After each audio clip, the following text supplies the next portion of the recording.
नमस्कार,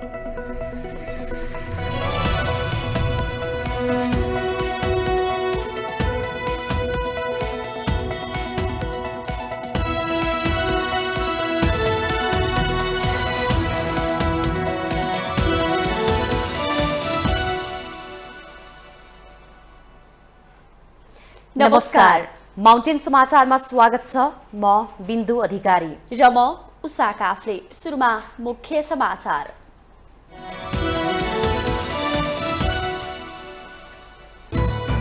मुस्ताङमा विश्वविद्यालय खोल्ने भारतको प्रस्ताव स्वीकार गरेर प्रधानमन्त्रीले चीन विरुद्ध गद्दारी गरेको ओलीको आरोप। मुलुकलाई विदेशीको खेल मैदान बनाएको टिप्पणी।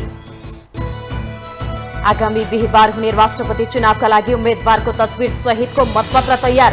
आयोगद्वारा नमुना मतपत्र सार्वजनिक, मत बदल नहुने विश्वास। दण्ड र पुरस्कारको असल अभ्यास नै सुशासन र समृद्धिको आधार भएको प्रधानमन्त्री प्रचण्डको भनाई। कर्मचारीको तलब बढाउन सकारात्मक। नागरिक उन्मुक्तिले सुदूरपश्चिम सरकारलाई फेरि पनि विश्वासको मत नदिने संकेत। लिखित सहमति बिना विश्वासको मत दिन नसकिने अध्यक्ष श्रेष्ठको भनाई। केही वित्तीय संस्थाहरूको कमजोरीले उत्पन्न जनआक्रोशको फाइदा लिने समूहहरू सक्रिय बन्दै। सरकारले उपयुक्त कदम नचाले अर्थतन्त्र डामाडोल हुने जोखिम।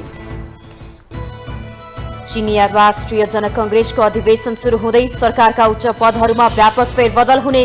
राष्ट्रपतिमा सी जिनपिङको तेस्रो कार्यकाललाई अनुमोदन। र इङ्ग्लिस प्रिमियर लिग फुटबलमा शीर्ष स्थानको आर्सेनलको पुनरागमन जित। बर्नमाउथ 3-2 गोल अन्तरले पराजित। चेल्सीले हरायो लिड्स युनाइटेडलाई।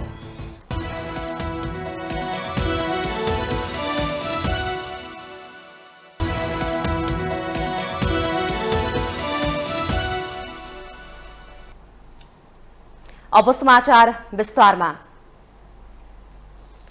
नेकपा एमालेका अध्यक्ष केपी शर्मा ओलीले सरकारले मुलुकलाई विदेशीहरूको खेल मैदान बनाउन खोजिरहेको आरोप लगाउनु भएको छ। मुस्ताङमा विश्वविद्यालय खोल्ने भारतको प्रस्तावलाई स्वीकार गरेर प्रधानमन्त्री प्रचण्डले चीन विरुद्ध गद्दारी गरेको र मुलुकलाई विदेशीहरूको खेल मैदान बनाउन खोजेको उहाँको जिकिर थियो। स्थानीय तह कर्मचारी संघ नेपालले शनिबार एमाले पार्टी केन्द्रीय कार्यालय च्यासलमा आयोजना गरेको कार्यक्रममा उहाँले त्यहाँ रहेको युरेनियमलाई ध्यान दिएर विश्वविद्यालय खोल्ने भनिएको र त्यो मुलुकका लागि नै अति घातक भएको दावी समेत गर्नुभयो। अध्यक्ष ओलीले मान्छे नै नभएको ठाउँमा विश्वविद्यालय बनाउने कुरा गरेर सरकारले लाज पचाएको टिप्पणी गर्नुभयो। उहाँले भारतलाई खुशी पार्न प्रधानमन्त्री प्रचण्डले त्यहाँबाट आउने तरकारीहरूको चेक जाँच गर्न नपर्ने आदेश दिएको भन्दै आपत्ति जनाउनु भयो। नेपालीहरू मारेर भए पनि विदेशीहरूलाई खुशी पार्ने काममा सरकार लागि परेको अध्यक्ष ओलीको आरोप थियो। उहाँले विषादी खुवाएर नेपालीलाई मार्ने काम सरकारले गर्न खोजेको भन्दै त्यसको विरोधमा उत्रन पार्टीका नेता कार्यकर्तालाई निर्देशन दिनुभयो। हाम्रा भान्सामा विषादी युक्त चिज आउन दिने, भान्सामा नेपालीलाई खुवाउन दिने मालिक खुसी हुन्छन् कि हुँदैन त्यति हो कुरा। मालिक खुसी हुन्छन् भने नेपाली मरेर के भयो, नेपालीका भान्सामा विषादी आएर के भयो भन्ने तर्कले अहिले प्रधानमन्त्रीजीको आदेशमा सब्जी तरकारी आदि इत्यादिको विषादीको कुनै जाँचबुझ गर्न पाइने छैन। हामीसँग संयन्त्र नहुनु बेग्लै कुरा हो, भए जति त जाँच्नु पर्यो नि, तर जाँच्न नपाइने। किनभने छिमेकी खुसी पार्ने, अरू खुसी पार्ने, बाह्य शक्तिलाई खुसी पार्ने, आफ्ना जनतालाई विषाक्त चिजहरू खुवाएर मार्ने। अध्यक्ष ओलीले कांग्रेस नेतृत्वको 8 दलीय गठबन्धनको कुनै गन्तव्य नभएको जिकिर गर्नुभयो। यसैबीच एमाले अध्यक्ष ओलीले राम्रो गर्न खोज्दा पनि आफ्नो पार्टीमाथि सबैतिरबाट प्रहार भइरहेको टिप्पणी गर्नु भएको छ। शनिबार भक्तपुरमा आयोजित एमाले निकट बुद्धिजीवी परिषद केन्द्रीय समिति बैठकमा अध्यक्ष ओलीले राम्रो गर्न खोज्दा एमालेमाथि सबैतिरबाट प्रहार केन्द्रित हुनु मुलुकका लागि दुर्भाग्य भएको टिप्पणी गर्नुभयो। क्षुद्र स्वार्थमा अल्झिएका तथा सामाजिक रूपान्तरण र परिवर्तनका विरोधी शक्तिहरूले सत्ता कब्जा गर्न सफल भएको उहाँको जिकिर थियो। अध्यक्ष ओलीले देशको अहितमा जनविरोधी र राष्ट्रघाती तत्त्वहरूको चर्को आवाज आउन थालेको भन्दै बौद्धिक जगतले दिग्भ्रमित पार्ने शक्तिहरूबाट जनतालाई मुक्त गर्न बिगुल फुक्ने काम गर्नुपर्ने बताउनुभयो। सामाजिक परिवर्तन र रूपान्तरणका विरोधी शक्तिहरू, आफ्ना क्षुद्र स्वार्थमा अल्झिएका शक्तिहरू सत्ता कब्जा गर्न सफल छन्। अहिले पनि जनता अल्मल्याउन चटकै कुरा गर्न सफल छन्। अहिले पनि अध्यक्ष ओलीले राष्ट्रपतिको उम्मेद्वार बन्न प्रस्ताव गर्दा माधव नेपालले काङ्ग्रेससँग सोध्न गएको भन्दै व्यङ्ग्य समेत गर्नु भएको थियो।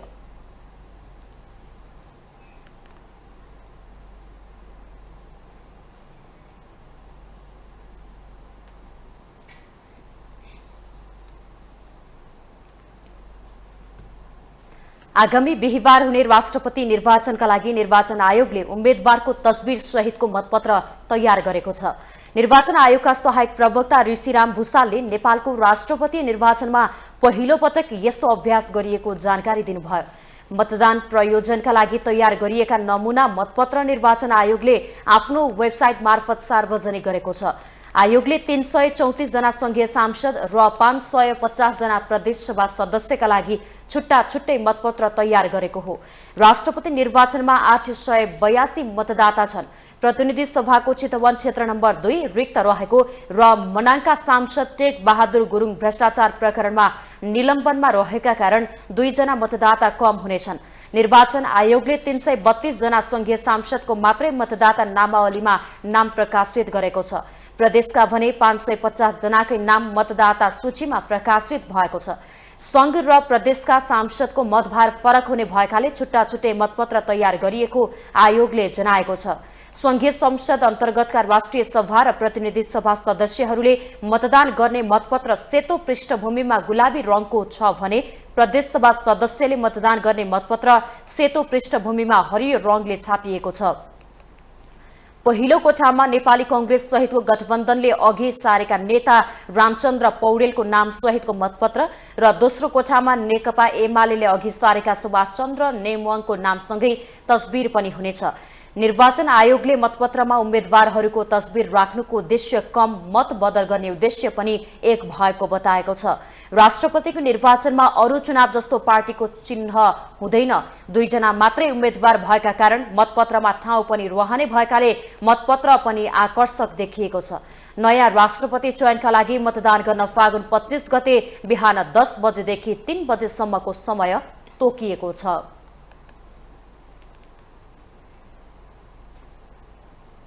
राष्ट्रपति निर्वाचनका लागि केही दिन मात्रै बाँकी छ। उम्मेद्वारहरू आफ्नो पक्षमा भोट माग्न निकै सक्रियतापूर्वक लागेका छन्। 8 दलीय गठबन्धनबाट रामचन्द्र पौडेल राष्ट्रपतिका साझा उम्मेद्वार हुनुहुन्छ भने नेकपा एमालेका तर्फबाट सुभाष चन्द्र नेमुवाङ प्रतिस्पर्धामा उत्रिनु भएको छ। 8 दलको साथ पाउनु भएका पौडेल ढुक्क देखिँदा मैदानमा एक्लो जस्तो देखिनु भएका नेमुवाङलाई जिताउन एमाले नेताहरू पनि निकै खटिएका छन्। एक रिपोर्ट। फागुन 25 गते हुने निर्वाचनबाट मुलुकले नयाँ राष्ट्रपति पाउँदैछ। शीतल निवासमा नयाँ राष्ट्रपतिका रूपमा नेपाली कांग्रेसका पूर्व उपसभापति रामचन्द्र पौडेल वा नेकपा एमालेका वर्तमान उपाध्यक्ष सुभाष चन्द्र नेमुवाङ मध्ये एकजनाको प्रवेश निश्चित छ। निर्वाचनको मिति नजिकिएसँगै उम्मेद्वारहरू आफ्नो पक्षमा माहौल बनाउन दौडधुपमा छन्।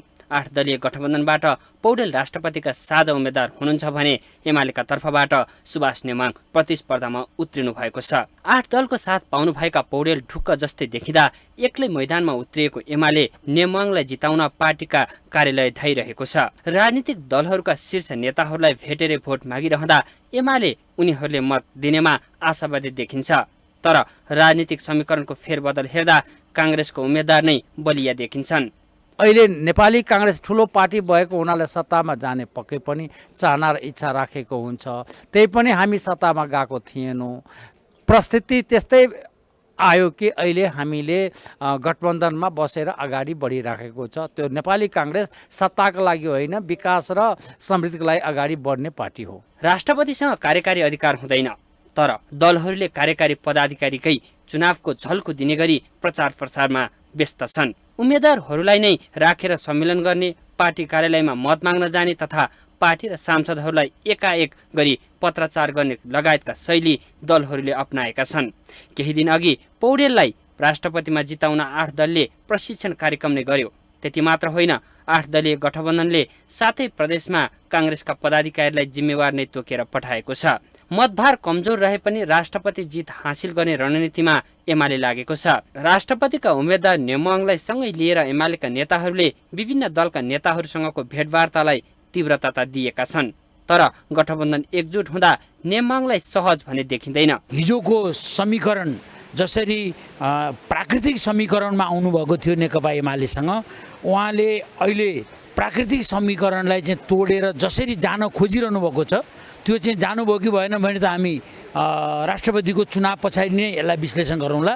तर यसले मलाई लाग्छ माओवादी र हाम्रो दृष्टिकोण र जसरी एउटा वामपन्थी सोचको साथ मुलुक रूपान्तरण गर्न जसरी खोजिएको थियो त्यसलाई चाहिँ केही समयलाई चाहिँ यसले अप्ठ्यारो पारेको छ। राष्ट्रपति चुनावले एमाले र माओवादी बीचको दूरी मात्रै बढाएको छैन, एक अर्काप्रति कटुतापूर्ण अभिव्यक्ति दिन थालेका छन्। यसको फाइदा प्रत्यक्ष रूपमा काङ्ग्रेसले लिने देखिन्छ। काङ्ग्रेस जसरी हुन्छ मतभार आफूतिर पार्ने रणनीतिमा लागेको छ भने एमाले गठबन्धनभित्रकै केही मत आकर्षित गर्ने योजना बनाएको छ। माउन्टेन टेलिभिजन एचडीका लागि बटुक राजगिरीको रिपोर्ट। प्रधानमन्त्री पुष्पकमल दाहाल प्रचण्डले दण्ड र पुरस्कारको असल अभ्यास नै राज्य व्यवस्था र शासन प्रणाली भएको बताउनु भएको छ। शनिबार दिउँसो प्रधानमन्त्री निवास बालुवाटारमा तलब सुविधा उच्चस्तरीय आयोगको प्रतिवेदन बुझ्दै प्रधानमन्त्री प्रचण्डले दण्ड र पुरस्कारको असल अभ्यास गरेर मात्र सुशासन र समृद्धिको आधार तयार पार्न सकिनेमा जोड दिनुभयो। प्रतिवेदनले सरकारको आगामी नीतिका लागि समेत सहयोग पुग्ने उहाँले विश्वास व्यक्त गर्नुभयो। कर्मचारीहरूको सेवा सुविधा कम हुँदा एकातर्फ कार्यक्षमतामा ह्रास र अर्कोतर्फ वित्तीय अराजकता पनि बढ्ने खतरा रहने भन्दै प्रधानमन्त्री प्रचण्डले कर्मचारीहरूको तलबमा र सेवा सुविधामा पुनर्विचार गर्न आवश्यक रहेको प्रश्न पार्नुभयो। सरकार उच्च स्तरीय प्रशासन सुधार आयोग गठनको अन्तिम तयारीमा रहेकाले प्रतिवेदनले त्यसलाई समेत मद्दत पुग्ने उहाँको विश्वास थियो। प्रधानमन्त्री प्रचण्डले आयोगको प्रतिवेदनमा उल्लेखित नीतिगत विषयमा गृह कार्य गर्दै जाने, कानूनी विषयहरू संघीय निजामती ऐनमा नै व्यवस्था गर्ने र व्यावहारिक सुझावहरू तत्काल कार्यान्वयनमा लैजाने आश्वासन दिनुभयो। प्रतिवेदन हस्तान्तरण गर्दै आयोगका संयोजक लीलामणि पौडेलले नेपालको अर्थतन्त्रको संक्षिप्त विश्लेषण, दक्षिण एसियाली मुलुकहरूमा कर्मचारीहरूको सेवा सुविधाको अवस्था, सेवा सुविधा सम्बन्धी नयाँ प्रस्ताव, उपचार खर्च, विधा सम्बन्धी व्यवस्था, कर्मचारी आवास सम्बन्धी व्यवस्था लगायतका विषयहरू प्रतिवेदनमा समेटिएको जानकारी दिनुभयो। गत भदौ 6 गते पूर्व मुख्य सचिव पौडेलको संयोजकत्वमा गठन भएको आयोगलाई 3 महिनाभित्र प्रतिवेदन पेश गर्न समय सीमा दिइएको थियो।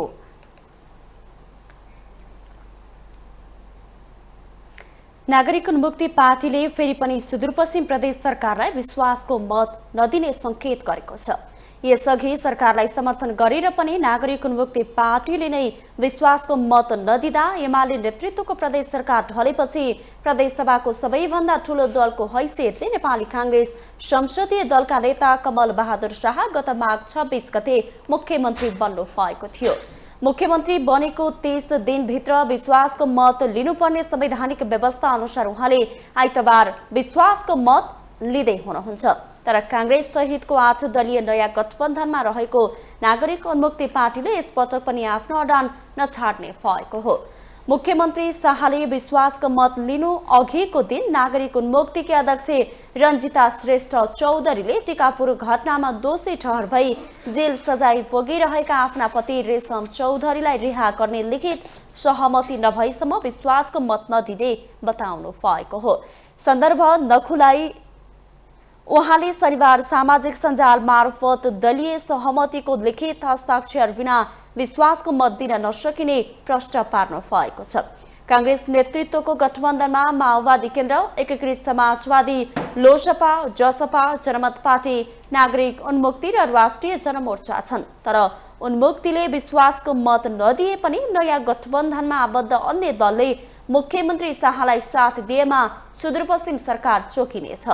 53 सदस्यीय सुदूरपश्चिम प्रदेश सभामा बहुमतका लागि 27 सांसद भइपुग्छ। नयाँ गठबन्धनसँग कांग्रेसका 19, माओवादी केन्द्रका 11, नागरिक उन्मुक्तिका 7 र एकीकृत समाजवादीका 4 गरी 41 जना सांसद छन्। यसमा उन्मुक्तिका 7 सांसदले विश्वासको मत नदिए पनि गठबन्धनसँग 34 जना प्रदेशसभा सदस्य बाँकी रहन्छन्। सुदूरपश्चिम प्रदेश सभामा अन्य दलमा नेकपा एमालेका 10, राप्रपा र स्वतन्त्र 1-1 जना सांसद छन्।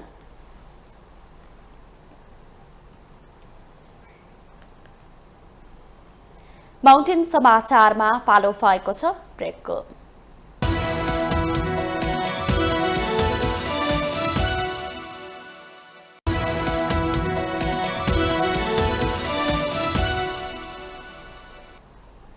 ब्रेकपछि स्वागत छ। अब बाँकी समाचार। संघीयता खारेजी र हिन्दू राष्ट्र कायम गर्ने माग राख्दै राष्ट्र, राष्ट्रियता, धर्म, संस्कृति र नागरिक बचाउ महाअभियानले काठमाडौँमा प्रदर्शन गरेको छ। व्यवसाय दुर्गा प्रसाई नेतृत्वको महाअभियानले काठमाडौँको माइती घरमा भेला भई नयाँ बानेश्वरसम्म प्रदर्शन गरेको हो। प्रदर्शनमा सहभागीहरूले नेपाललाई हिन्दू राष्ट्र कायम गरिनुपर्ने, संघीयता खारेज गर्नुपर्ने भन्दै राजतन्त्रको पक्षमा नाराबाजी गरेका छन्। पूर्व राजा ज्ञानेन्द्र शाहलाई उपस्थित गराई झापाबाट सुरु भएको प्रसाईको अभियानले देशका विभिन्न शहरमा प्रदर्शन गरिसकेको छ। पूर्व राजा शाहलाई झापामा भेटेपछि प्रसाईले यो अभियान सुरु गर्नु भएको हो। उहाँले यो अभियानलाई राजावादी तथा हिन्दू राष्ट्र नेपालका पक्षधरहरूले साथ दिएका छन्। साथै राप्रपाका तल्लो तहका कार्यकर्ताहरूले पनि यो अभियानमा सहभागिता जनाएका छन्। कार्यक्रममा सम्बोधनका क्रममा प्रसाईले हालका नेताहरूले राजाको पालामा बनेको उद्योग धन्दा बेचेर खाएको र नयाँ उद्योग व्यवसाय सञ्चालन गर्न खोज्दा आत्महत्या गर्नुपर्ने अवस्था पुर्याएको आरोप लगाउनुभयो। जुन जनतालाई देखाएर नेताहरूले राजनीति गरे ती जनता अहिले जंगलको बासमा पुगेको भन्दै उहाँले बैंक र लघुवित्तका मान्छे आउँदा ऋणीहरू घर छाडेर भाग्नुपर्ने अवस्थाको अन्त्य गर्नुपर्ने बताउनुभयो। प्रसाईले आफू कम्युनिस्ट रहेको भन्दै सर्वहारा वर्गको आवाज उठाउँदा कम्युनिस्ट नामको पार्टीले आफूलाई कारबाही गरेको उल्लेख गर्नुभयो।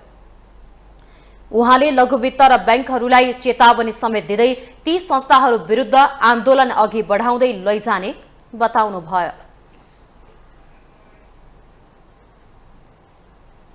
देशमा आर्थिक अराजकता बढ्दै गएको छ। वित्तीय संस्थाहरूको गलत क्रियाकलापको शिकार जनता बनिरहँदा त्यस विरुद्ध उठेको आक्रोशबाट फाइदा लिन विभिन्न समूहहरू सल्बलाउन थालेका छन्। तैपनि सरकार वित्तीय संस्थामा सुधार ल्याउन ठोस योजना सहित अग्रसर भइरहेको छैन। एक रिपोर्ट। सत्ताको लुछाचुडीमा अल्मलिएका छन् नेताहरू। देशमा भने आर्थिक अराजकता बढिरहेको छ। वित्तीय संस्थाहरूको गलत क्रियाकलापको शिकार भएका छन् सर्वसाधारण। लाखौं मानिसहरूको निक्षेप नै जोखिममा परेको छ। हरेक दिन हजारौं मानिसहरू वित्तीय संस्थामा आफ्नो रकम फिर्ता लिन दौडिरहेका छन्। जनतालाई वित्तीय संस्थाप्रति भरोसा उठ्न छाडेको छ। यसरी नै वित्तीय संस्थाहरू धराशयी बन्ने दिशातर्फ बढेमा अराजकताको हद नै नाग्न सक्छ। सरकार सम्हाल्नै नसक्ने अवस्थामा पुगेको छ। सर्वसाधारणको पसिनाको कमाई डुब्ने अवस्था बन्दै गएमा धमिलो पानीमा माछा मार्नेहरू पनि यसरी नै सल्बलाउन सक्छन्। जो आज मैले बोल्ने गरेको आवाज त्यो भवनभित्र उठ्नु पर्थ्यो, त्यहाँका सांसदहरूले उठाउनु पर्थ्यो। आज तिनीहरूले उठाउन सकेका छैनन्। एकजना पूर्व इलामका मेरा प्रिय भाइले शरीरमा पेट्रोल खनाएर हेर्नुहोस्, मान्छे जन्मिन्छ मर्छ, त्यो स्वाभाविक कुरा हो। तर संसद भवनको अगाडि आएर पेट्रोल खनेर आगो लगाउँदाखेरि एउटा प्रधानमन्त्रीको अगाडि प्रधानमन्त्री चुइक्क बोल्दैनन्, ती सांसदहरू चुइक्क बोल्दैनन्। अझ त्यहाँभित्र बसेर के भन्छन् भने ब्याङ्कको ब्याङ्क ठग्नेलाई, यो ठग्नेलाई, ऊ ठग्नेलाई भन्छन्। कुनै पनि देशमा अराजकता बढाउन वित्तीय संस्था भत्काइन्छ। नेपालमा अहिले त्यही प्रयास भइरहेको छ। अर्थतन्त्रको मेरुदण्डको रूपमा रहेको वित्तीय संस्थाहरू भत्काउन खोज्नुका पछाडि राजनीतिक अभिष्टहरू पनि छन्। यसरी वित्तीय संस्थाको रकम तिर्दिन भन्नु जायज त होइन, तर वित्तीय संस्थाहरूले पनि चर्को ब्याजको मारमा जनतालाई पारिरहेका छन्। त्यसतर्फ कुनै सुधारको पहल भएको छैन। लगानीकर्ताहरू नयाँ लगानीका लागि तयार छैनन्। पुराना लगानीहरू डुब्दै गएका छन्, जसका कारण ब्याज तिर्न नसक्ने अवस्थामा व्यवसायीहरू पुगेका छन्। सरकारले कर्जा लिएर उत्पादनमूलक ठाउँमा लगानी गर्नेहरूलाई प्रोत्साहित गर्नुपर्नेमा गरेको छैन।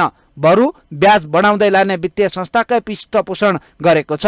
मानिसहरूको वित्तीय संस्थाप्रति आक्रोश यति धेरै बढेको छ कि कुनै पनि बेला विस्फोट रूप लिन सक्छ। गृह मन्त्रालयले त वित्तीय संस्थाहरूमा असुरक्षाको खतरा नै देखिसकेको छ। यो अवस्था आउनुका पछाडि राज्यका जिम्मेवार निकायहरूकै भूमिका छ। अहिलेको सरकार अर्थतन्त्र जोगाउन गम्भीर भएको छैन। अराजकताको जड नै वित्तीय संस्था हुँदै गएको छ। आफ्नो स्वार्थ सिद्धको लागि मान्छेको संवेदनशीलता कोही व्यक्तिहरू चाहिँ अब तिर्न नसकेको, अहिले चाहिँ सबैले भुतानी प्राप्त गर्न नसकेको, व्यवसाय पनि कमजोर भएको अवस्थामा जुन मानिसहरू एक किसिमले आक्रोशित भएका छन्, एक किसिमले चाहिँ नि उनीहरूलाई के गरौँ भनेर डर त्रासमा पनि छन् र यो बेलालाई चाहिँ क्यास गरेर यसलाई चाहिँ नि प्रयोग गरेर संवेदनशीलतालाई प्रयोग गरेर अनि ब्याङ्कको ऋणै हुँदैन, तिर्नु नपर्ने भनेर पनि हिँडेका छन्। त्यस कारणले गर्दा त्यसले चाहिँ भोलि अराजकता सिर्जना गर्छ। राज्यसँग अझै केही समय बाँकी छ। बेलैमा सम्हालिएर अर्थतन्त्रलाई सही ट्र्याकमा ल्याउन वित्तीय संस्थाहरूमा सुधारको परिस्थिति विकास गर्न जरुरी हुन्छ, नत्र वित्तीय संस्था उठ्न नसक्ने गरी थलामा पर्न सक्छन्। यसले राज्यलाई दुर्घटनातर्फ लान सक्छ। माउन्टेन टेलिभिजन एचडीका लागि क्यामेरामा केशवराज श्रेष्ठ र विक्रम साक्यका साथ सन्दीप शर्माको रिपोर्ट। हामीलाई तिलस्मी मानिसहरू चाहिएको छ, चाहे त्यो सकारात्मक होस् या नकारात्मक। नेपाली समाजको यही कमजोरी बुझ्नुभएका प्रचण्डले 3 वर्ष अघि टुडी खेलमा हजारौंका सामु 5000 मान्छे मरेको जिम्मेवारी लिन्छु भन्नुभयो। देशको जिम्मेवार निकायमा रहेका नेताको यो अभिव्यक्ति अराजकताको पराकाष्ठा थियो, जसको ढिलै भए पनि अदालतले कारबाही बढाउने गरी सर्वोच्च अदालतले आदेश जारी नै गरेको छ। एक रिपोर्ट। प्रधानमन्त्री समेत रहनुभएका नेकपा माओवादी केन्द्रका अध्यक्ष प्रचण्ड 10 वर्ष हिंसात्मक गतिविधिप्रति गर्व गर्नुहुन्छ। त्यसैले उहाँले तेस्रो पटक प्रधानमन्त्री हुँदा जनयुद्ध दिवस नाम दिएर सरकारी क्यालेन्डरमै प्रत्येक वर्ष फागुन 1 मा सार्वजनिक बिदा राख्नुभयो। प्रचण्डले 2076 को माघीमा टुडी खेलमा हजारौंको अगाडि उभिएर आफूले माओवादीको सशस्त्र गतिविधिका क्रममा मारिएकाहरू मध्ये 5000 को जिम्मा लिन्छु भन्नुभयो। मानवाधिकारवादी चरण प्रसाई यसलाई सिधै 5000 को हत्याको स्वीकारोक्ति भन्नुहुन्छ। सार्वजनिक कार्यक्रममै मैले यति हजार मान्छे मारे भनेर चाहिँ जुन मारेको चाहिँ स्वीकारोक्ति जुन गर्नुभएको छ, त्यो स्वीकारोक्ति गर्नु भनेको चाहिँ त्यो नै एउटा प्रमाण हो। सत्ता र शक्तिको आडमा जस्तो उद्दण्ड र हिंसात्मक कार्य गरे पनि छुट पाउने परिस्थिति अझै बनिरहेको उदाहरण हो यो। सर्वोच्च अदालतमा प्रचण्डको अभिव्यक्तिप्रति फौजदारी अभियोगमा रिट निवेदन दायर भएको थियो, तर सर्वोच्च प्रशासनले त्यसलाई दर्ता गर्न नमिल्ने भनिदियो। शुक्रबार निवेदन दर्ता गर्न आदेश जारी भएको छ। हिंसालाई सभ्य समाजले मान्यता दिँदैन। कुनै पनि व्यक्तिले खुलमखुला आफूलाई हिंसाको पक्षपाती देखाउन खोजेर नायक बन्न खोज्नु समाजको कमजोरीमाथि फाइदा उठाउनु हो। हिंसा गर्ने जो कोहीले दण्ड सजाय भोग्नुपर्छ, चाहे त्यो माथिल्लो पदको होस् या सामान्य व्यक्ति नै किन नहोस्। सानालाई ऐन र ठुलालाई चाहिँ स्वीकार्य हुँदैन सभ्य समाजमा। यो संक्रमणकालीन न्यायलाई टुङ्ग्याउनलाई सरकार जुन उदासीन देखिया छ र शान्ति प्रक्रिया सुरु भएको 17 वर्ष पुग्दाखेरि पनि पीडितले न्याय नपाउनु र पीडितलाई चाहिँ जहिले पनि अन्यायमै राखिराख्नु त्यो सही थिएन। नेपाली समाज इमोसनल छ। कसैले हिंसा वा अपराधिक कार्य गरे पनि कालान्तरमा माफी दिन चाहन्छ। यसैको कमजोरी उठाएर नेताहरूले गल्ती कमजोरी सच्याउनु भन्दा त्यसको वकालत गर्नमै समय व्यतीत गरिरहेका छन्। प्रचण्डले ठिक त्यस्तै गर्नुभएको छ। उहाँमा माओवादीको 10 वर्षे सशस्त्र गतिविधिले 70,000 भन्दा बढीको ज्यान गएको पछुतो छैन। बरु उहाँ खुलेआम जनयुद्ध नाम दिएर आफूलाई नायक देखाउन खोज्नुहुन्छ। यो दण्डहीनताको उपज हो। माउन्टेन टेलिभिजन एसडीका लागि लक्ष्मीप्रसाद नेउपानेको रिपोर्ट। उपप्रधानमन्त्री नारायण काजी श्रेष्ठले महामारी, द्वन्द्व तथा जलवायु प्रकोप जस्ता ठूला विश्वव्यापी सङ्कटहरू सामना गरिरहेका अधिकतम विकसित देशहरूको अर्थतन्त्रलाई सहयोग वृद्धि गर्न विकास साझेदारहरू समक्ष आग्रह गर्नु भएको छ। कतारको दोहामा जारी अति कम विकसित राष्ट्रहरूको सम्मेलनलाई सम्बोधन गर्दै उपप्रधानमन्त्री श्रेष्ठले विकास साझेदारहरूसँग सहयोग प्रतिबद्धता पूर्ण रूपमा कार्यान्वयन गर्न आग्रह गर्नुभयो। बढ्दो ऋण तथा मुद्रास्फीतिको चुनौतीलाई जित्नका लागि ऋण सहुलियत सहित औपचारिक विकास सहयोगमा विस्तार गर्न ठोस कदम चाल्नुपर्ने उहाँको भनाइ थियो। उपप्रधानमन्त्री श्रेष्ठले धेरै सङ्कटहरूको सामना गर्दै आएका अति कम विकसित देशहरूका लागि उद्योग, शिक्षा, स्वास्थ्य, विज्ञान तथा प्रविधि र कृषि क्षेत्रमा ठूलो लगानी आवश्यक रहेको उल्लेख गर्नुभयो। अति कम विकसित देशहरूलाई गुणस्तरीय र दिगो ऊर्जा, यातायात र डिजिटल कनेक्टिभिटीको भरपर्दो पूर्वाधार अहिले छनै आवश्यक भएको उहाँको भनाइ थियो। उपप्रधानमन्त्री श्रेष्ठले सबैभन्दा जोखिममा रहेको समाजलाई सुरक्षित गर्न र विकास तथा मानव स्रोतको सम्भावना उपयोगका लागि सामाजिक सुरक्षाको समृद्धिसँगै भरपर्दो स्वास्थ्य प्रणाली आवश्यक रहेको बताउनुभयो।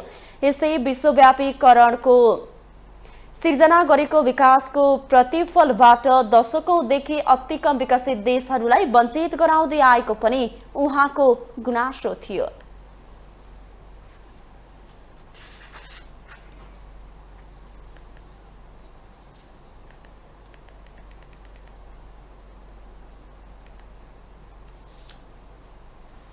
जनता समाजवादी पार्टी जसपाले निर्वाचनमा अन्तर्घात गर्ने 80 जना नेता कार्यकर्तालाई कारबाही गर्ने प्रक्रिया अघि बढाएको छ। यसअघि बसेको केन्द्रीय कार्यकारिणी समितिको निर्णय बमोजिम छानबिन र कारबाही सिफारिस समितिले शनिबार अध्यक्ष उपेन्द्र यादवलाई प्रतिवेदन बुझाउँदै 80 जना नेता कार्यकर्तालाई कारबाही गर्न सिफारिस गरेको हो। प्रतिवेदन बुझ्दै अध्यक्ष यादवले समितिको प्रतिवेदनमाथि केन्द्रीय समिति बैठकमा छलफल हुने र कारबाही प्रक्रिया अघि बढाउने बताउनुभयो। चुनावमा घात अन्तर्घात गरेको भन्दै जसपामा 5 थर सुनसरी, मोरङ, सप्तरी, सिरहा, धनुषा, महोत्तरी, सर्लाही, मकवानपुर, धादिङ, काभ्रे, बर्दिया, सुर्खेत र कैलालीमा गरी 48 जना केन्द्रीय कार्य समिति सदस्य सहित 152 जना नेता कार्यकर्ता विरुद्ध उजुरी परेको थियो। छानबिन समितिका संयोजक शिवलाल थापा मगरले ती सबै ठाउँमा पुगेर स्थलगत अध्ययन र बयान लिएर प्रतिवेदन तयार गरिएको जानकारी दिनुभयो। पार्टीका सम्बन्धित तहका पदाधिकारीहरूसँग समेत कुराकानी गरेर तथ्यमा आधारित प्रतिवेदन तयार भएको उहाँको जिकिर छ। प्रवक्ता मनिष सुमनले समितिले बुझाएको प्रतिवेदनमाथि पार्टीको केन्द्रीय कार्यकारिणी समितिमा छलफल गरेर कारबाही प्रक्रिया अघि बढाइने जानकारी दिनुभयो। हाल जसपामा 20 सदस्यीय केन्द्रीय कार्यकारिणी समिति छ भने केन्द्रीय समितिमा 500 भन्दा धेरै सदस्यहरू रहेका छन्।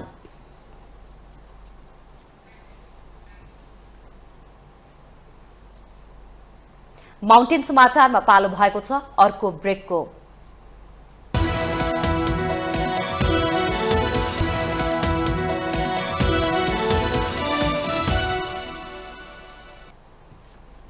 ब्रेकपछि स्वागत छ। अब बाँकी समाचार। संचार तथा सूचना प्रविधि मन्त्री रेखा शर्माले दूरसञ्चार सेवालाई गुणस्तरीय, भरपर्दो, सर्वसुलभ बनाउनु पर्नेमा जोड दिनु भएको छ। नेपाल दूरसञ्चार प्राधिकरणको रजत जयन्तीको अवसरमा काठमाडौँमा शनिबार आयोजित कार्यक्रमलाई सम्बोधन गर्दै उहाँले यस्तो बताउनु भएको हो। दूरसञ्चार सेवा सञ्चालन तथा प्रयोगका सम्बन्धमा नीतिगत, कानुनी तथा संरचनागत सुधार गर्नुपर्ने मन्त्री शर्माको भनाइ थियो। उहाँले ग्रामीण क्षेत्रमा दूरसञ्चार सेवाको उपलब्धता बारे विस्तृत अध्ययन अनुसन्धान गरी विकट तथा दुर्गम क्षेत्रमा विद्यमान प्रविधिको खाँचोलाई पुर्नुपर्ने बताउनुभयो। मन्त्री शर्माले प्राधिकरणबाट ग्रामीण दूरसञ्चार विकासको परिचालन गरी सञ्चालित आयोजनाहरूको नतिजा, भौतिक प्रगति तथा दिगोपनका सम्बन्धमा समीक्षा गरी ठोस कार्य योजना बनाई अघि बढ्न अब ढिलो गर्नु नहुनेमा जोड दिनुभयो।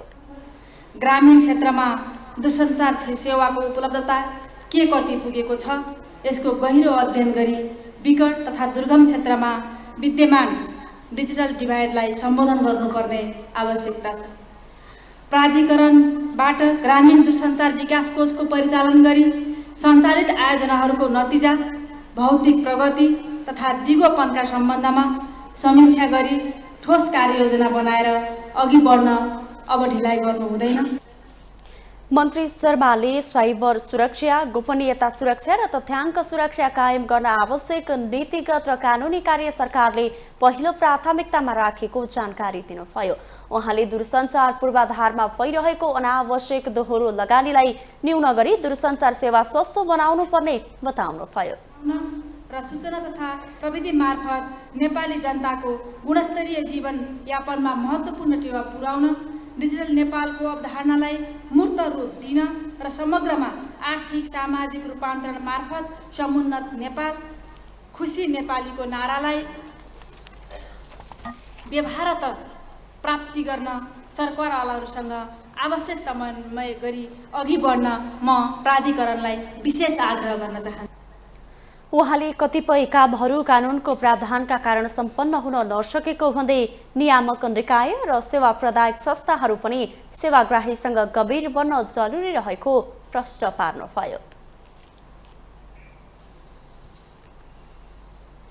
उपराष्ट्रपति नन्दबहादुर पुनले क्षेत्रीहरू आदिवासी भएको निष्कर्षमा आफू पुगेको बताउनु भएको छ। उपराष्ट्रपति पुनले क्षेत्रीहरू आदिवासी हुन् वा होइनन् भन्ने कुरामा गहिरिएर अध्ययन गर्न नेपाल मगर संघलाई आग्रह गर्नुभयो। शनिबार काठमाडौँको कलङ्के स्थित नेपाल मगर संघको भवन पुनर्निर्माण तथा शालिग अनावरण कार्यक्रममा उहाँले आदिवासी जनजातिहरूले आफ्नो पहिचानको मुद्दालाई छाड्न नहुनेमा जोड दिनुभयो। संविधानमा कतिपय विषय समावेश गरिए पनि केही आउन बाँकी रहेकाले त्यसलाई स्थापित गराउन आदिवासी जनजातिहरूले एकताबद्ध भएर सरकारलाई खबरदारी गरिरहनुपर्ने उपराष्ट्रपति पुनको भनाइ थियो। आदिवासी जनजातिहरूको पहिचान स्थापित गराउन आफूले सक्दो सहयोग गर्ने उहाँले प्रतिबद्धता व्यक्त गर्नुभयो। आदिवासीहरू एकताबद्ध हुनुपर्छ भन्ने लाग्छ। त्यसो गर्दा आदिवासीहरूको बिचमा जो विभाजन आउँछ अथवा बुझाइमा फरक पर्न जान्छ त्यसले हाम्रो एकतालाई टुटाउने गर्छ। त्यसो भएको हुनाले हामी अलिक गहिरिएर हाम्रो अध्ययनहरूलाई पुर्याउनु पर्ने, अलिक घोटेर हेर्नुपर्ने, अलिक छलफल गर्नुपर्ने, कुनै आग्रह पूर्वाग्रह बिना हामी अलिक माथि उठेर हामीले सबै आदिवासी समुदायहरूलाई एकताबद्ध गर्न सक्नुपर्दछ र हामीले एउटा ट्र्याकमा हामी जान सक्नुपर्दछ। उपराष्ट्रपति पुनले आदिवासी जनजातिहरूको एकता टुट्यो भने उनीहरूले उठाउँदै आएका पहिचानको मुद्दा पनि ओझेलमा पर्ने तर्क गर्नुभयो। उहाँले नेपाल मगर संघले आदिवासी जनजाति योद्धाहरूको योगदानको स्मरण गर्दै अघि बढ्नुपर्ने बताउनुभयो।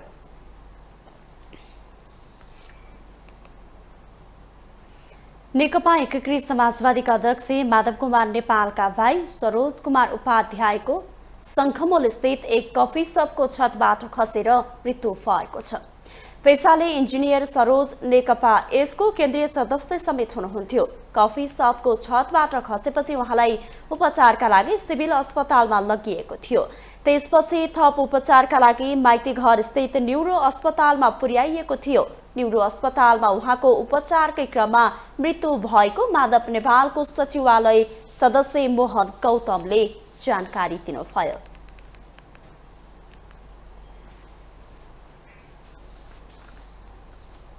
इन्टरनेट र फोन सेवा अवरुद्ध भए ग्राहकले अबदेखि क्षतिपूर्ति पाउने भएका छन्। आगामी वर्षको वैशाख 1 गतेबाट फोन कल अवरुद्ध वा इन्टरनेट निश्चित अवधिभन्दा बढी असुविधा भए सेवा प्रदायबाट क्षतिपूर्ति माग गर्न सक्ने भएका हुन्। एक रिपोर्ट। वैशाख 1 गतेबाट लागू हुने गरी दूरसञ्चार प्राधिकरणले दूरसञ्चार सेवाको गुणस्तर सम्बन्धी विनियमावली 2079 जारी गर्दै इन्टरनेट र मोबाइल सेवा अवरुद्ध हुँदा ग्राहकलाई क्षतिपूर्ति दिने तयारी गरेको छ।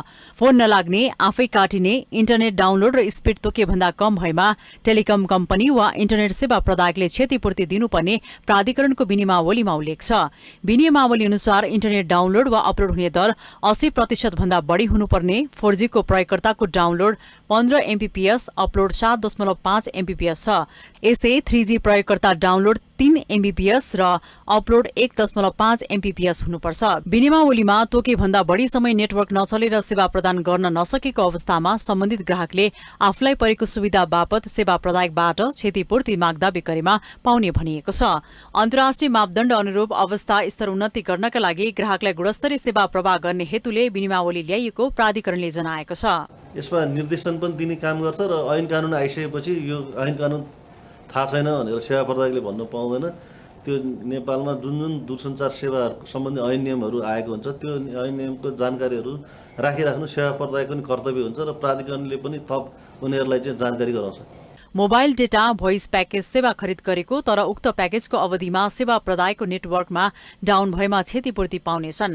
विनियमावली अनुसार सेवा प्रदायकले दूरसञ्चार सेवाको गुणस्तर कायम गर्न नसक्ने भएमा त्यसको आधार, कारण तथा गुणस्तर कायम गर्नको लागि गरेका विवरण अवधि खुलाइ प्राधिकरणमा निवेदन दिनुपर्ने व्यवस्था पनि गरेको छ। यसमा निर्देशन पनि दिने काम गर्छ र ऐन कानुन आइसकेपछि यो ऐन कानुन थाहा छैन भनेर सेवा प्रदायकले भन्नु पाउँदैन। त्यो नेपालमा जुन जुन दूरसञ्चार सेवाहरूको सम्बन्धी ऐन नियमहरू आएको हुन्छ त्यो ऐन नियमको जानकारीहरू राखिराख्नु सेवा प्रदायकको पनि कर्तव्य हुन्छ र प्राधिकरणले पनि थप उनीहरूलाई चाहिँ जानकारी गराउँछ। उक्त विनिमावलीले इन्टरनेट र भोइस दुवै खाले सेवालाई समेट्ने प्राधिकरणको भनाइ छ। ग्राहकको हित संरक्षण सम्बन्धी व्यवस्था अनुरूप गुणस्तरीय सेवा प्रवाहका लागि प्राधिकरणले उक्त विनिमावली लागू गर्ने तयारी गरेको हो। माउन्टेन टिभी एसडीका लागि क्यामेरामा केशव श्रेष्ठको साथमा विद्या तामाङको रिपोर्ट। इलामका सरकारी कार्यालयले सेवा प्रवाहको शैलीमा विस्तारै परिवर्तन गर्न थालेका छन्। जिल्ला प्रशासन कार्यालय इलामले यति बेला बिहान 7 देखि राति 9 बजेसम्म सेवाग्राहीलाई सेवा प्रदान गरिरहेको छ। एक रिपोर्ट। सरकारी कार्यालयमा सामान्यतया बिहान 10 देखि 5 बजेसम्म सेवा प्रवाह हुन्छ। निजी कम्पनीहरूले व्यवसाय सञ्चालनका लागि 24 घण्टा नै पनि सेवा दिइरहेका छन्। तर सरकारी कार्यालय स्वास्थ्य संस्था बाहेक यस्तो कमै मात्र हुने गरेको छ। तर जिल्ला प्रशासन कार्यालय इलाममा भने बिहान 7 देखि राति 9 बजेसम्म सेवा प्रवाह भइरहेको छ। आएका सेवाग्राही नफर्किउन् भनेर सो समयसम्म सेवा प्रवाह गरेको जिल्ला प्रशासन कार्यालय इलामले जनाएको छ। राहदानी बनाउन अनलाइन फारम भर्दा लाग्ने 500 देखि 5000 रुपैयाँसम्म खर्च गर्नुपर्ने बाध्यता हटेर बिचौलिया खोज्नु नपर्ने भएपछि सेवाग्राही खुसी भएका छन्। साइबरमा चाहिँ धेरै पैसा तिरेर पनि काम ढिलो भइरहेको थियो अनि काम पनि ढिलो, यहाँ पैसा पनि निःशुल्क छ, पैसा पनि तिर्नु परेको छैन, काम पनि छिटो भइरहेछ, सहज छैन। हामीले बाहिरतिर अब फर्म भर्नलाई चाहिँ धेरै पैसा लाग्ने, लगभग 1500 देखि स्टार्ट भएर 5000सम्म बिचौलियाहरूले दिएको अवस्थामा चाहिँ जिल्ला प्रशासन कार्यालय चाहिँ यो चाहिँ एकदम राम्रो काम गरेको छ। हृदयदेखि नै धन्यवाद दिन चाहन्छु र यो काम जुन गरिरहेको छ जिल्ला प्रशासनले त्यो सबैलाई सहज र सरल तरिकाले गरिरहेको छ। केही समय अघिसम्म ई पासपोर्टको लागि अनलाइन फारम भर्न निकै समस्या थियो। साइबर सेन्टरमा पुगेर फारम भर्नुपर्ने बाध्यता थियो। एउटै फारम भरेको 500 देखि 5000सम्म तिर्नु पर्दथ्यो। बिचौलियाले कहिले नेट नचलेको त कहिले सिस्टमले काम नगरेको भन्दै महिनौसम्म झुलाउने गरेका थिए। तर अहिले यी सबै काम निशुल्क रूपमा जिल्ला प्रशासन कार्यालयमा नै हुन थालेको छ। अनलाइन फारमलाई सहज बनाउन कर्मचारीले 12 घण्टासम्म काम गर्दै आएका छन्। अहिले हामीले जिल्ला प्रशासन कार्यालय इलामबाट करिब निशुल्क रूपमा फारम दिनमा 120 देखि 130 वटा भरिराखेका छौँ अनि उहाँहरू प्लस ओपनली बाहिरबाट आउनुहुने सहित गरेर करिब 100 भन्दा बढीको गरिराखेको थियौँ। आजबाट हामीले समय पनि अलिकति थप गरेको छौँ। आजबाट हामी 150 भन्दा बढीको इनरोलमेन्ट यहीँ गर्ने गरी तयारी अवस्थामा छौँ। हाललाई 2 शिफ्टमा कर्मचारी व्यवस्थापन गरिएको छ। राहदानी वितरणलाई सहज बनाउन स्थानीय तहले पनि जिल्ला प्रशासनलाई कर्मचारी उपलब्ध गराएका छन्। गुनासो रहितको सेवालाई प्रभावकारी बनाउन नयाँ अभ्यास थालिएको प्रमुख जिल्ला अधिकारी श्रवण कुमार पोखरेल बताउनुहुन्छ। सरकारद्वारा निर्धारित 5000 राजस्व बाहेक यहाँ केही पनि तिर्नुपर्ने अवस्था छैन। यो मोडेल प्र्याक्टिस गर्ने सन्दर्भमा मैले केही जनशक्तिहरू थपेको छु, 3वटा कम्प्युटर अपरेटर, केही कम्प्युटर स्क्यानरहरू थपेको छु भने कर्मचारीहरूलाई पनि 2 शिफ्टमा परिचालन गरेको छु। मेरो कर्मचारीहरूले बिहान 7 बजेदेखि 1 बजेसम्मको एउटा शिफ्टमा काम गर्नुहुन्छ, त्यस पछाडि अर्को शिफ्टमा 1 बजेदेखि बेलुका 7 बजेसम्म काम गर्नुहुन्छ। सरकारी कार्यालयले सक्षम नेतृत्व पाए परिवर्तन सम्भव छ भन्ने उदाहरण जिल्ला प्रशासन कार्यालय इलामले दिएको छ। माउन्टेन टेलिभिजन एचडीका लागि इलाम सहकर्मी टीका खतिवडाको रिपोर्ट। हामीसँग आर्थिक, अन्तर्राष्ट्रिय र खेल समाचार बाँकी नै छन्। माउन्टेन समाचारमा पालो भएको छ ब्रेकको।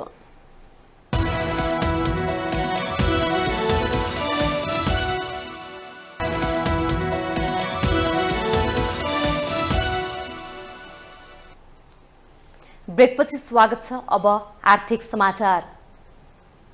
आर्थिक समाचारको साथमा जगदम्बा सुपर साइन तथा ग्याल्बा प्लस जीवनभरको भरोसा।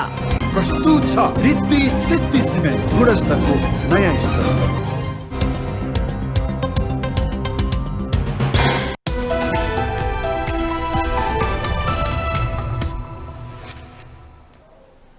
वैदेशिक रोजगारका लागि आकर्षक गन्तव्य मानिने दक्षिण कोरियामा सन् 2023मा नेपालबाट 25,000 सम्म श्रमिकहरू पठाउन सकिने अवस्था देखिएको छ। फेब्रुअरी महिनाबाट प्रत्येक महिना 2000 कामदार कोरिया प्रवेश पाउने गरी नेपालले तालिका प्राप्त गरेको र त्यसै अनुसार तयारी पनि अघि बढाइएको सरकारी अधिकारीहरूको भनाइ छ। कोरिया सरकारले विदेशी श्रमिकहरूबारे केही नीति परिवर्तन गर्दै सक्दो छिटो श्रमिक पठाउन सक्ने देशलाई प्राथमिकता दिने नीति अवलम्बन गरेसँगै नेपालबाट जाने कामदारहरूको संख्या बढ्ने अवस्था सृजना भएको हो। जनवरी महिनामा नेपालबाट झण्डै 16 देखि 1700 श्रमिकहरू कोरिया गएको सरकारी तथ्याङ्क छ। विश्वव्यापी रूपमा फैलिएको कोभिड महामारीका कारण पछिल्लो 2 वर्ष नेपाल सहित विभिन्न देशहरूका श्रमिक सहज रूपमा कोरिया प्रवेश गर्न पाएका थिएनन्। नेपाली श्रमिकका लागि झण्डै 5 महिना अघि रोजगारीका लागि कोरिया जाने ढोका खुला भएको थियो। त्यसपछि सन् 2022 मै 15,000 कामदार कोरिया गएको सरकारी तथ्याङ्क छ। त्यसअघि महामारीका कारण कोरिया प्रवेश गर्न नपाएका अधिकांश श्रमिक हाल कोरिया प्रवेश गरिसकेको वैदेशिक रोजगार विभाग अन्तर्गतको इपीएस कोरिया शाखाका निर्देशक पुष्पराज कटुवालले जानकारी दिनुभयो। इपीएस कोरिया शाखाका अनुसार विगतमा उत्पादनमूलक क्षेत्रमा काम गर्न झण्डै 12,000 श्रमिक सूचीकृत भएका छन्। त्यस्तै कृषि तथा पशुपालनतर्फ पालो पर्खेर बसेका र पछिल्लो परीक्षा उत्तीर्ण भएर बसेकाहरूको संख्या झण्डै 3200 छ। पछिल्लो पटक परीक्षा उत्तीर्ण गरेकाहरूको स्वास्थ्य परीक्षण सम्पन्न गर्न भने बाँकी नै छ। मार्च महिनाको तेस्रो साता कोरिया जान चाहने कामदारका लागि श्रम सम्झौता जारी हुनेछ। त्यसैले धेरै नेपाली कामदारहरूका लागि कोरिया जाने ढोका खुला गरिदिने ठानिएको छ। पछिल्लो 14 वर्षमा 85,000 नेपाली कामदार कोरिया पुगेको र हाल त्यहाँ झण्डै 45,000 नेपाली श्रमिकहरू कार्यरत रहेको बताइएको छ। इपीएस कोरिया शाखाका अनुसार हालको माग सम्बोधन गर्ने गरी सन् 2022 मै परीक्षा सञ्चालन भइसकेको छ।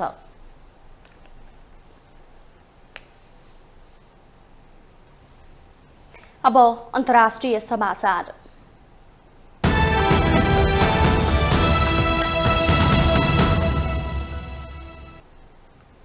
चीनको सरकारमा यो वर्ष ठूलो परिवर्तन हुँदैछ। आइतबारबाट सुरु हुने राष्ट्रिय जनकंग्रेस संसदको अधिवेशनले राष्ट्रपतिमा सी जिनपिङको तेस्रो कार्यकाललाई अनुमोदन गर्नेछ। अधिवेशनले प्रधानमन्त्री सहित सरकारका उच्च पदहरूमा व्यापक हेरफेर गर्नेछ। मन्त्री परिषद सहित पार्टी र राज्यका अन्य संस्थाहरूमा नियुक्ति पाउने नेताहरू धेरैको ध्यान केन्द्रित छ। सी माओ पछिको सबैभन्दा शक्तिशाली चिनियाँ नेता हुनुहुन्छ। कम्युनिस्ट पार्टीको गत अक्टोबरमा भएको महाधिवेशनबाट उहाँ अभूतपूर्व तेस्रो कार्यकालका लागि महासचिवमा चयन हुनु भएको थियो। प्रधानमन्त्री ली खच्याङले अवकाश लिँदै हुनुहुन्छ। उहाँको ठाउँ ली चियाङले लिनेछन्। उहाँलाई महाधिवेशनले स्थायी समितिमा सी पछिको दोस्रो वरियतामा राखेको छ। सी चेचियाङ प्रान्तको पार्टी प्रमुख हुँदा 2004 मा ली उहाँको चिफ अफ स्टाफ हुनुहुन्थ्यो।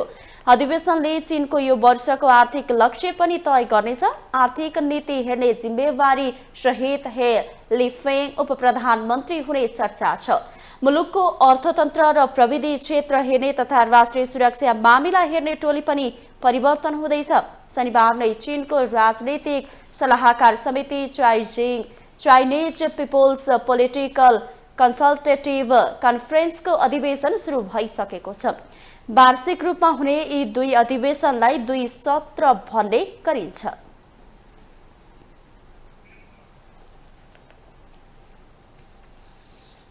कम्बोडिया सरकारले पश्चिमा विदेशी शक्तिहरूले आफ्नो देशको राजनीतिमा हस्तक्षेप गरेको आरोप लगाएको छ। शुक्रबार प्रमुख विपक्षी पार्टी नेशनल रेस्क्यू पार्टीका नेता केम सोखालाई विदेशी शक्तिहरूसँग मिलेर सत्ताच्युत गर्न षड्यन्त्र रचेको भन्दै कम्बोडियाको अदालतले देशद्रोहको आरोपमा 27 वर्षको जेल सजाय सुनाएको थियो। एक रिपोर्ट।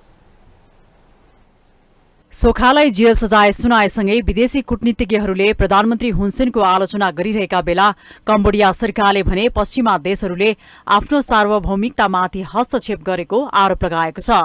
कम्बोडिया सरकारको यस्तो आरोपले अन्तर्राष्ट्रिय जगतको ध्यान एकपटक 3 दशकभन्दा बढी एकछत्र शासन गरिरहनु भएका प्रधानमन्त्री हुनसेनतर्फ केन्द्रित भएको छ। प्रधानमन्त्री सेनको सत्याच्युत गर्न विदेशी शक्ति राष्ट्रहरूसँग मिलेर नेता सोखाले षड्यन्त्र रचेको कम्बोडियाको अदालतले ठहर गरेको हो।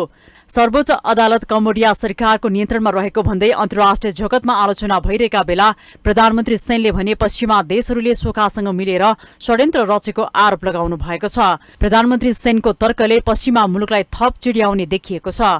संयुक्त राष्ट्रसंघ, European Union, America, France, Australia लगायतका पश्चिमा मुलुकले प्रधानमन्त्री सेनले क्रूरता देखाएको र मानव अधिकार उल्लङ्घन गरी नेता सोखालाई सजाय सुनाएको भन्दै फैसलाको निन्दा गरेका थिए। नेता सोखालाई अहिले घरमै नजरबन्दमा राखिएको छ भने बाहिरी मानिससँग भेटघाट गर्न दिएको छैन। यस्तै इन्टरनेट तथा फोन सेवा समेत अवरुद्ध पारिएको र राजधानी नोमपेनमा रहेको निवास वरिपरि सीसीटीभी क्यामेराबाट निगरानी राखिएको छोरी के मोना विथ्याले बताएकी छन्। उनले कम्बोडियाको सरकारले आफूहरू विरुद्ध अन्याय गरेको भन्दै मुखले भन्दा पनि कामले न्याय दिलाउन अन्तर्राष्ट्रिय जगतसँग आग्रह गरेकी छन्। जुलाईमा कम्बोडियामा हुन गइरहेको आम निर्वाचनमा पुनः 5 वर्ष सत्ता आफ्नो पोल्टामा पार्न प्रधानमन्त्री सेनले षड्यन्त्र गरेको सोखा पक्षका नेताहरूको आरोप छ। राष्ट्रसंघले पनि प्रधानमन्त्री सेनले कम्बोडियाको विपक्षी दलहरूलाई व्यवस्थित रूपमा ध्वस्त पारेको, संविधानद्वारा जारी गरेको लोकतान्त्रिक स्वतन्त्रतालाई खलल पारेको तथा आफ्ना विरोधी र आलोचकहरूलाई दबाउन अदालतको प्रयोग गरेको भन्दै विरोध गरेको छ। कम्बोडियाको सर्वोच्च अदालतले सन् 2017मा देशको सबैभन्दा लोकप्रिय विपक्षी दल सीएनआरपीलाई विघटन गरेको थियो भने नेता सोखालाई देशद्रोहको आरोपमा पक्राउ गरिएको थियो। संसदमा उक्त पार्टीबाट प्रतिनिधित्व गर्ने 119 सांसदलाई 5 वर्ष राजनीति गर्नबाट समेत वञ्चित गरिएको थियो। सन् 2018मा सोखालाई चौतर्फी विरोधपछि जमानतमा रिहा गरिए पनि घरमै नजरबन्द गरिएको थियो। 2018मा आम निर्वाचन भएको बेला पनि विपक्षी दल सीएनआरपीका समर्थक राजनीतिज्ञ, अधिकारकर्मीलाई देशद्रोह तथा अन्य आरोपमा दोषी ठहर गर्दै सजाय सुनाइएको थियो। अधिकारकर्मी असल नेतृत्वको रूपमा परिचित 69 वर्षीय सोखालाई पटक पटक देशद्रोहको आरोप लगाउँदै पक्राउ गर्नुले कम्बोडियाको राजनीतिक अस्थिर बनेको छ। सन् 1985 देखि एकछत्र शासन गरिरहनु भएका सेनले आफ्नो सत्ता र शक्ति जोगाइराख्न अन्य पार्टीलाई राजनीतिको मैदानमा उत्रिन नदिन अनेक हदकाण्ड अपनाउने गरेको विश्लेषण हुन थालेको छ। माउन्टेन टेलिभिजन एसडीका लागि विद्या तामाङको रिपोर्ट। अब खेल समाचार।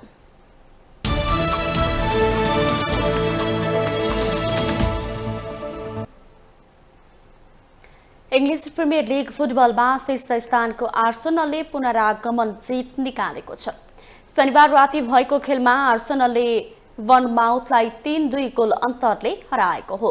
घरेलु मैदानमा 2 गोलले पछि परेको स्थिति उल्टाएर आर्सेनलले जित निकालेको हो। खेलको पहिलो मिनेटमै फिलिङ वलिङले गोल गर्दै बर्नमाउथलाई अग्रता दिलाएका थिए। खेलको 57औं मिनेटमा माक्रो सेनेस्ट्रीले गोल गर्दै बर्नमाउथलाई 2-0 को अग्रता दिलाए। तर खेलको 62औं मिनेटमा थोमस पार्टीले गोल गर्दै आर्सेनललाई 2-1 को स्थितिमा ल्याए। खेलको 70औं मिनेटमा वेन हाउइटले गोल गर्दै आर्सेनललाई 2-2 गोलको बराबरीमा ल्याए। त्यसपछि खेलको इन्जुरी समयमा रेइस नेसनले गोल गर्दै आर्सेनललाई 3-2 को जित दिलाए। यस बराबरीसँगै आर्सेनलले 26 खेलमा 63 अङ्क जोडेको छ। आर्सेनल शीर्ष स्थानमा कायम रहेको छ। त्यसैगरी इङ्ग्लिस प्रिमियर लिग फुटबलमा चेल्सीले जित निकालेको छ। चेल्सीले लिड्स युनाइटेडलाई 1-0 गोल अन्तरले हराएको हो। चेल्सीको जितमा वेल्सी फोफानाले निर्णायक गोल गरे। अर्को खेलमा वुल्फ्सले टोटनह्यामलाई 1-0 गोलले हराएको छ। ब्राइटनले वेस्ट ह्यामलाई 4-0 र एस्टन विलाले क्रिस्टल प्यालेसलाई 1-0 ले पराजित गरे।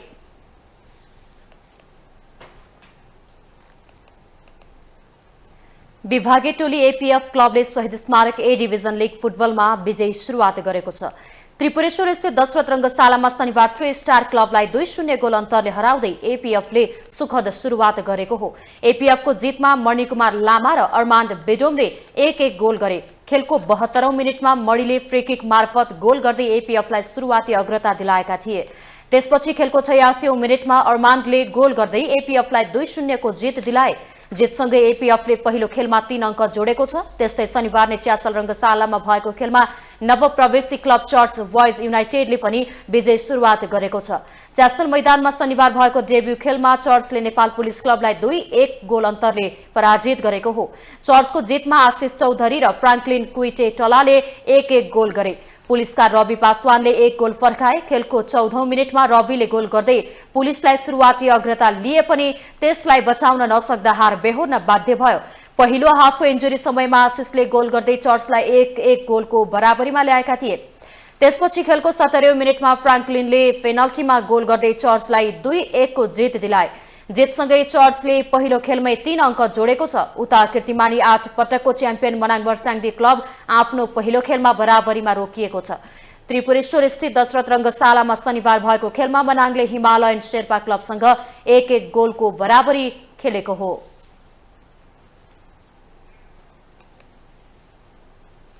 छैटौं संस्करणको मुख्यमन्त्री सुदूरपश्चिम खप्तर गोल्ड कप चैतको दोस्रो साता आयोजना हुने भएको छ। आयोजक सुदूरपश्चिम 11 स्पोर्ट्स क्लबले शनिबार धनगढीमा पत्रकार सम्मेलन गर्दै प्रतियोगिताको मिति सार्वजनिक गरेको हो। क्लबका अध्यक्ष सुरेश हमालले प्रतियोगिताको छैटौं संस्करण चैत 9 गतेदेखि 18 गतेसम्म धनगढी रङ्गशालामा हुने बताउनुभयो। सोही अनुसार अखिल नेपाल फुटबल संघ एन्फाबाट प्रतियोगिताका लागि स्वीकृति प्राप्त भएको उल्लेख गर्नुभयो। मोफसलको सर्वाधिक पुरस्कार राशिको छैटौं संस्करणको प्रतियोगितामा समेत 10 टिम सहभागी हुने आयोजकले जनाएको छ। प्रतियोगितामा 6 ए डिभिजनका क्लब, 2 विदेशी, 1 मोफसल र आयोजक गरी 10 टिमको सहभागिता रहने पत्रकार सम्मेलनमा जानकारी दिएको छ। प्रतियोगिताको विजेताले 21 लाख र उपविजेताले 10 लाख रुपैयाँ प्राप्त गर्नेछन्। प्रतियोगिताको सर्वोत्कृष्ट खेलाडीले 1 लाख रुपैयाँ प्राप्त गर्नेछन् भने विधागत तर्फका उत्कृष्ट खेलाडीले जनही 15,000 रुपैयाँ प्राप्त गर्नेछन्। प्रत्येक खेलको म्यान अफ द म्याचले 10,000 रुपैयाँ प्राप्त गर्नेछन्। प्रतियोगिताको उदयमान खेलाडीलाई जनही 25,000 रुपैयाँ प्रदान गर्ने आयोजकले जनाएको छ। सुदूरपश्चिम प्रदेश सरकारले मुख्य प्रायोजकको रूपमा प्रवर्धन गरेको सुदूरपश्चिम खप्तर गोल्ड कप कैलाली जिल्ला फुटबल संघको समन्वयमा हुन लागेको हो।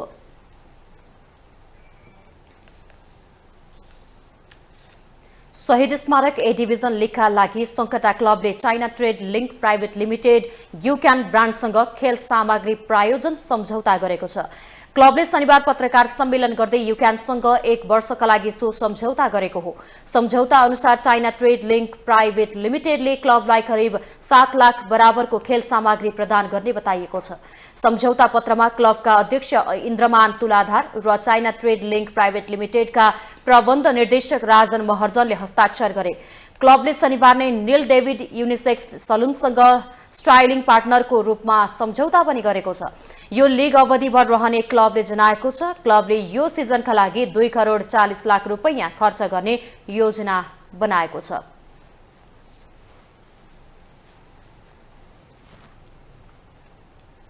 माउन्टेन समाचारमा पालो भएको छ ब्रेकको।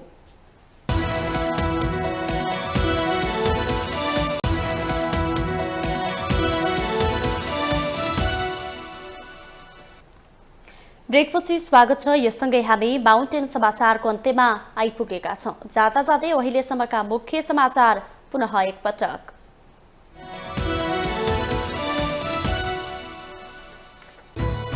मुस्ताङमा विश्वविद्यालय खोल्ने भारतको प्रस्ताव स्वीकार गरेर प्रधानमन्त्रीले चीन विरुद्ध गद्दारी गरेको ओलीको आरोप।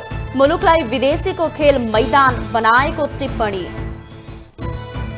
आगामी बिहिबार हुने राष्ट्रपति निर्वाचनका लागि उम्मेद्वारको तस्बिर सहितको मतपत्र तयार। आयोगद्वारा नमुना मतपत्र सार्वजनिक। मत बदर नहुने विश्वास।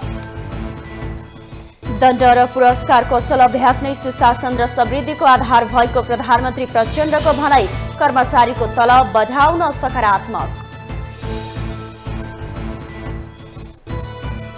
नागरिक उन्मुक्तिले सुदूरपश्चिम सरकारलाई फेरि पनि विश्वासको मत नदिने संकेत। लिखित सहमति बिना विश्वासको मत दिन नसकिने अध्यक्ष श्रेष्ठको भनाई। केही वित्तीय संस्थाहरूको कमजोरीले उत्पन्न जनआक्रोशको फाइदा लिने समूहहरू सक्रिय बन्दै सरकारले उपयुक्त कदम नचाले अर्थतन्त्र डामाडोल हुने जोखिम। चिनिया राष्ट्रिय जनकंग्रेसको अधिवेशन सुरु हुँदै सरकारका उच्च पदहरूमा व्यापक फेरबदल हुने। राष्ट्रपतिमा सी जिनपिङको तेस्रो कार्यकाललाई अनुमोदन। र इङ्ग्लिस प्रिमियर लिग फुटबलमा शीर्ष स्थानको आर्सेनलको पुनरागमन जित। बर्नमाउथ 3 2 गोल अन्तरले पराजित चेल्सीले हरायो लिड्स युनाइटेडलाई।